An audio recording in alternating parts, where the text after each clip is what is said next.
On m'a dit un jour que chaque personne aurait sa manière de gérer une rupture amoureuse. Et aujourd'hui, je crois que c'est tout à fait vrai.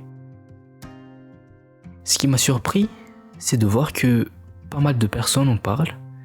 Ça veut dire que ça arrive à beaucoup de personnes. On a souvent l'habitude de voir le point de vue de celui ou celle qui a été laissé, mais aujourd'hui, ce sera l'inverse. Quand on est celui qui prend la décision, il y a un sentiment de responsabilité qui vient automatiquement. J'ai même envie de dire que c'est logique, que c'est plutôt sain de le ressentir.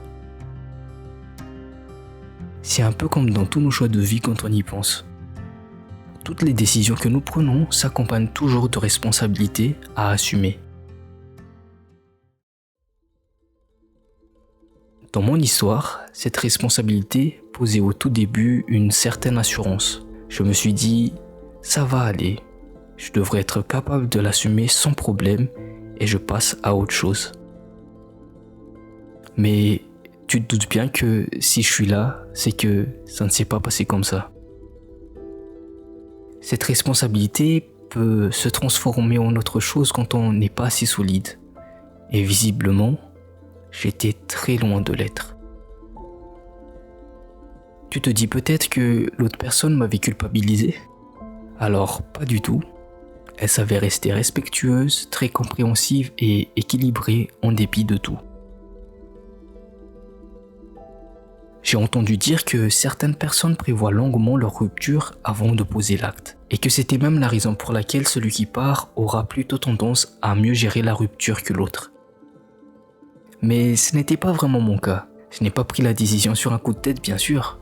Pourtant, je n'en étais pas moins touché. Et pour être honnête, je ne m'attendais pas à aussi mal gérer tout ça. C'était facile d'être rationnel dans les premiers instants. C'est comme s'il y avait une sérénité que je ne m'expliquais même pas. On se parlait moins, c'est vrai. Il y a eu un début de changement, mais concrètement, je ne me rendais pas encore compte de ce que cette décision allait vraiment impliquer.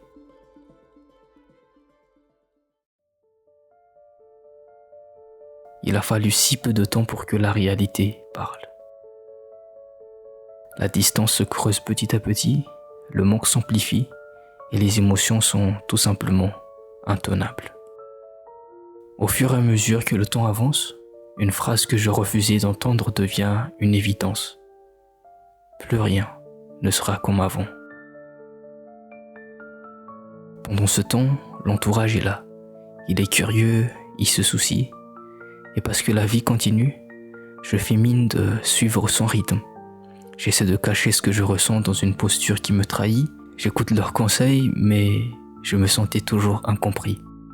J'essaie de me montrer assez bien envers les autres, mais quand je me retrouve face à moi-même, c'est complètement différent. Le temps passe et je ne voyais plus l'autre personne qu'en surface. C'était en fait une situation à double tranchant. D'un côté, je me remettais en question sur ma propre maturité. Pourquoi elle gérait alors que moi pas du tout? D'un autre côté, je me disais, si je me sens aussi mal alors que je suis celui qui est parti, peut-être qu'elle l'est d'autant plus, donc je me souciais d'elle. Mais elle savait garder son calme et avait la sagesse de ne jamais revenir vers moi. Alors que moi, c'était complètement l'inverse. J'étais comme une bombe à émotions qui revenait tout le temps. La tendance s'est alors inversée.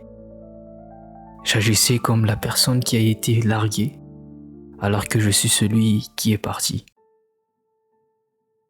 Et comme une bombe, mes comportements n'avaient rien de rassurant.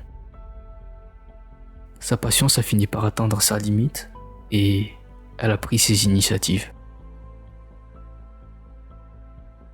Alors je commence à me calmer, à être de plus en plus lucide. Le problème, c'est que quand on est dans cet état, on voit le dégât qu'on a causé. On est tenté de vouloir réparer les choses et bizarrement, on a tendance à empirer les choses en essayant de les réparer. Chaque tentative de réparation devient alors une erreur de plus et la culpabilité s'amplifie. Mais puisque de mon point de vue, j'étais de bonne intention, à vouloir réparer les choses. Au lieu de me culpabiliser, je commençais à me victimiser. Plus concrètement, je trouvais ça injuste de voir que mes gestes ne comptaient pas. Et puis, j'ai repris conscience du fait que le début de tout ça partait de ma décision. Te rappelles-tu cette fameuse responsabilité dont je t'ai parlé au tout début ? Eh bien, à partir de ce moment, je me devais absolument de retrouver cette responsabilité initiale. Il fallait rembobiner tout le chemin. Donc, je me heurte au souvenir de mes erreurs et souvent, j'en ai très honte. Mais aussi moche que ces erreurs puissent être, je dois y faire face et accepter que je ne puisse pas les réparer. Au milieu de toutes ces choses, on ne peut qu'apprendre. La première chose que j'ai apprise était que je n'étais pas aussi mature que je le pensais et cette rupture l'a mis en surface. Je me suis rendu compte que ce que je pensais savoir de l'amour avait un vrai contraste avec ce qu'il est vraiment. Quelquefois, en observant les nombreuses relations autour de moi, je vois qu'ils passent par des galères, des disputes, mais ils tiennent bon. Je les vois traverser les problèmes ensemble, se battre ensemble, ne pas être d'accord sur divers sujets, mais tout de même avancer avec amour, soutien, respect, compréhension et pardon. Donc ça m'est arrivé de me dire avec un petit pincement au cœur des fois, je n'ai pas su le faire quand j'en avais l'occasion. La deuxième chose que j'ai apprise est que parfois, c'est dans le chaos qu'on se met à faire des choses improbables. Je me souviens m'être approché de personnes que j'ignorais d'habitude et j'ai compris que notre propre souffrance peut parfois créer de la compassion. On devient sensible aux autres et on les voit vraiment. On s'arrête pour discuter avec celui qu'on n'a jamais salué. La barrière se casse et on se sent pareil.